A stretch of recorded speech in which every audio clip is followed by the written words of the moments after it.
Good morning. Today we will continue with the chapter 7.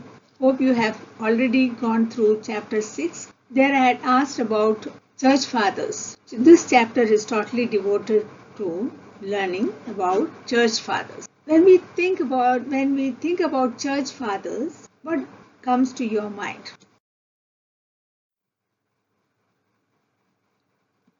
Do we have any precise definition of church fathers? In the Orthodox Church, we do not have any precise definition, but still we have a specific meaning for church father, the term church father. The prelates of Oriental Church were called fathers from 1st century onwards. What do you mean by prelates? Prelates means high-ranking priest. Like, who is the most high-ranking priest of our church? Of course, Katholika Baba, right? So we have bishops, and all bishops were also called Pope, which also meant father. In Arabic, the equivalent word for father is Baba, and in Syriac it is Baba. Heads of monasteries or abbeys were also called abbot, which also meant father. From 4th century onwards, those who opposed the heresies arising in the church through their writing and also defended true faith were called fathers. So we are calling, or in this chapter we are studying about church fathers who were there from time 1st century onwards and up to a particular period we are studying. What is the period of the church fathers in Oriental Church? That is up to 8th century. In the next chapter, we will study about the classification about Oriental Orthodox Church. I am not going into the details, but then in the Oriental Church, we belong to the Oriental Church group, and the term church father is used up to the church fathers up to the 8th century only. The 5th Tobdin, we are remembering who in the Tobdin of the Holy Eucharist, obviously. We are remembering Mar Rashak and also Saint James. And also, if you take the book of Holy the Holy Kurbana Kram, the living sacrifice, it is given in the appendix all those fathers, details of all the fathers who are remembered in the 5th Tobdin. Take out the book, and the chapter 7 on page number 31 is actually what I am trying to teach during this presentation. In that chapter, the church fathers are classified into 4 categories. What are those 4 categories? It is here. The church fathers before the great council of Nicaea, including apostolic fathers, the church fathers of great councils, and church fathers after great council, and monastic fathers. First category is the church fathers before the great council of Nicaea. The apostolic fathers, who are apostolic fathers? In the previous chapter also, chapter 6 also had asked about this. Apostolic fathers were contemporaries of Christ and the disciples of, they were disciples of apostles, and they received teaching directly from Christ's disciples. 3 important apostolic fathers who were well known due to their writings are Mar Clement, Mar Ignatius, and Mar Polycarp of Smyrna. Mar Clement of Rome, his famous most important contribution, which is mentioned in your book, is that of the Epistle of Corinthians, which was written way back in 96 AD, in the very 1st century. that in the chapter 40 he had written that the Holy Eucharist should be celebrated at an appointed time in the stipulated manner, and it should not be altered and conducted with, and also always conducted, it has to be conducted with the extreme sanctity. So I recently came across a WhatsApp forward where children were found to be playing or acting like Holy Eucharist. So can we do that? We cannot, because it has to be always to be done by appointed people, appointed time, with the extreme sanctity. We cannot bring it down to for anything. Saint Ignatius of Antioch. He's also another apostolic father. He has contributed 7 extant or prominent writings, and they were written while he was traveling from Antioch to Rome for persecution. 2 important aspects of his writings which are mentioned in the book, are about Christ. Who is Christ? The study of Christ is known as Christology. That actually is written. And also role of the Episcopa, Kashisha or the priest, and deacon in the church. That is the different levels of teachers in the church was mentioned by. And another apostolic father is the Saint Polycarp of Smyrna. He had actually opposed the heresy of Docetism. What is Docetism? It is an argument that the sufferings of Jesus Christ in flesh are just illusory. It is not real. But is that so? It is against the church's teaching, and he had written for actually against the Docetism. And then other important writings in this first period, that is during the period before the great councils, that was the Didache, or the teachings of 12 disciples of our Lord. It was written in the 12th century, and it has many important aspects, but it was found later, much later discovered, and it is mentioned in your chapter also about the teaching of the 12 disciples. And this work is considered as old as the New Testament writings even. That is because all the New Testament books were written in the 1st or 2nd century. So this Didache also was written in the 1st century itself. And in the chapter 14 and 15 of Didache, the method of celebrating the Holy Kurbana, Holy Eucharist, is described. So we have a specific way of celebrating Holy Eucharist, and we got it from the writings of Apostolic Fathers. And then Against the Heretics is another book, another writing of that period. It is supposed to have been written by Saint Irenaeus in AD 155, and he actually gives us the fact that we need to have apostolic succession. Apostolic succession is very important for us. So anybody and everybody cannot claim, self-declare that they are somebody important, or as a priest or a bishop or anything. All these require apostolic succession. That actually is given in the Against Heretics, the volumes. There are 5 books written by Saint Irenaeus. And then another 2 authors of that period are Saint Clement and Origen of Alexandria. And both of them have actually analyzed Greek and Hebrew Judaic philosophies. Actually, Saint Clement had analyzed Greek and Hebrew Judaic philosophies and gave explanations supporting the Greek philosophy.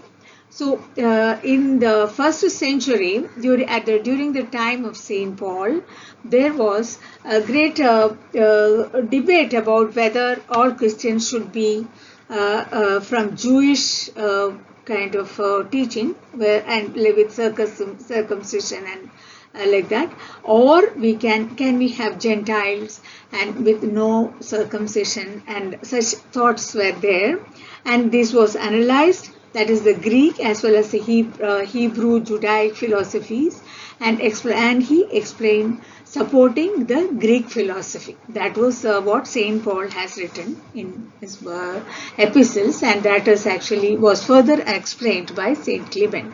And also Origen, he wrote about Holy Trinity and Incarnation. And the second category, as I said in the beginning, there are 4 categories. First category we have already explained. Second category belongs to the fathers of the great councils. What are the great councils? As such, there are many councils for the other churches, but we have the Oriental churches. We have only 3 great councils. What are they? The first council at Nicaea, that is, it was in the year 325 year, and also the first council at Constantinople, that was in the year 381, and council of Ephesus.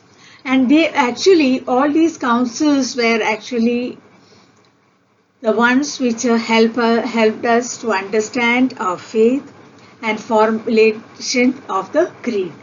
Arianism and other such teachings which were against the church's beliefs were actually refuted, and the idea about the Virgin Mary, the position of Mother Mary, Theotokos, was also established through these councils. So we got the Nicene Creed, which we say during every prayer.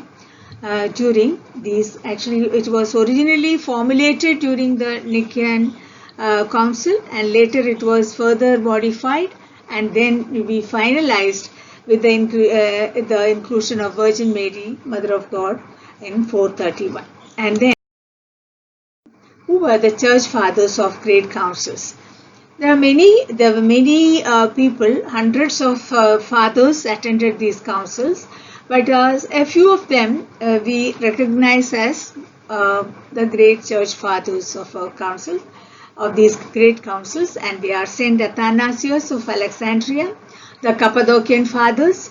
Who are they? The Saint Basil, Saint Gregory of Nyssa, and Saint Gregory of Nazianzen, and Saint Ivanuos of the Golden Tongue, and Saint Ambrose of Milan, Saint Ephraim, and Saint Frahat in.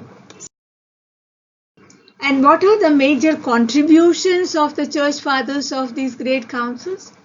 They had written very clearly about Holy Trinity, Incarnation, Logos or Son, the God the Son, philosophical writings, interpretations of the Bible, and lengthy poems, epistles, biographies, and also about canons of true faith, the creed of the church. And also this period is known as the golden period, golden age in the tradition of Christian writing, because all our faith, all our basic prayers, all these were formulated during this period. And many of our prayers are actually which we sing in the Holy Eucharist are written by Saint Ephraim, and the sources of Promio and Cedro prayers are from Saint Gregory's writing, Saint Gregory of Nazianzen, and Saint Basil provided the general rules for the monastic life. And then the third group is actually the church fathers after the great councils. And after the Council of Ephesus, that was in AD 431, there were many controversies, theological controversies, and there were many changed political circumstances which actually led to further debates, and then there were so many breaks or schisms in the church. We have studied about it earlier, about the Council of Chalcedon in 451. Do we acknowledge that? We do not acknowledge the Council of Chalcedon. We acknowledge only 3 councils which were mentioned earlier. And the church fathers after the Great Council, the prominent ones are Saint Cyril of Alexandria, Saint Severus of Antioch, and Saint Philoxenos of Magbag. And their writings and interpretations of philosophical perspectives strengthen the church. And then we have the 4th category, that is the monastic fathers. Monastic fathers actually, the monasticism in our church came into existence in the by the time of 3rd century. The first formation of the monasticism was of the individual monastics. That means somebody decided to be a monk and lives all by himself in the desert or some place aloof from others. It was individual monasticism, and it's also known as solitary monasticism. And some examples are given in your book, that is of the Saint Paul and Saint Anthony of Thebes, who lived around AD 250 in the Egyptian desert. And there were so many people who also followed these monastic models. And then, why was it so? Because they wanted to be living a really devoted life, which is a protest against the worldliness prevalent then. There are so many people who give importance to material joys and pleasures and importance to all those things, but they wanted to live a life which is against all those things, exclusively for God, dedicated only for God. And that time, by the time it was the 3rd century, all those in Rome and other places, there was no need for any martyrdom as such. So they wanted to express their love for God through their life devoted exclusively for God as a monk. That is why that was individual monasticism. Later, community monasticism or kynobitic monasticism was established. And what does it mean? The monks are living in a particular place. Saint Pachomius who has started such a separate base and convents for monks and nuns. And they were established in different parts of Egypt for the first time. And Saint Pachomius had published many spiritual texts and rules for monasticism. And also Saint Basil had given many rules and regulations regarding how to conduct the life of a monk in a group, the community monasticism. And actually they are considered to be the fundamental doctrine of benediction of the monastic order even now. And then we should also look upon the monastic fathers for not only their way of life, but also the fact that their life is an inspiration for many others to lead a holy life, and also to understand how they resisted the social evils and practiced purity in the kingdom for the kingdom of God in their religious life. The life of Saint Anthony by Saint Athanasius, you can actually click the link and access it. And also the life of Saint Macrina by Saint Gregory of Nyssa. In your textbook it is written as Macrina, but I think it should be corrected as Saint Macrina. You studied about in a smaller class, younger class. So the story actually it was written by Saint Gregory when he was not he was an ordinary person. Later he also became a saint. and it is one of his famous writings. And the follow-up activity for your this chapter is to collect biographical sketches of at least one church father, each of the 4 categories of the church fathers discussed in the chapter on church fathers, and read the 5th Tubadain in the Holy Eucharist, and also about 23 church fathers given in the appendix 1 of the living sacrifice, the Holy Kurbana Kramam, and try to answer the following questions. Give names of apostolic fathers and discuss their contributions to the Christian faith. Basically, it was their contribution, greatest contribution is to teach us the true ways of worshipping. All our Holy Eucharist and all those basic things are from their writings, and also they fought against every kind of heresies.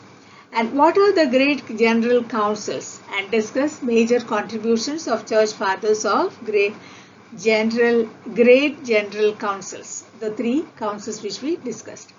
Give names of church fathers after the great councils, what were their major contributions. What are the 2 types of monasticism discussed in this chapter? Give examples of church fathers who followed each type. And thank you. Subscribe now and press the bell icon. Never miss an update.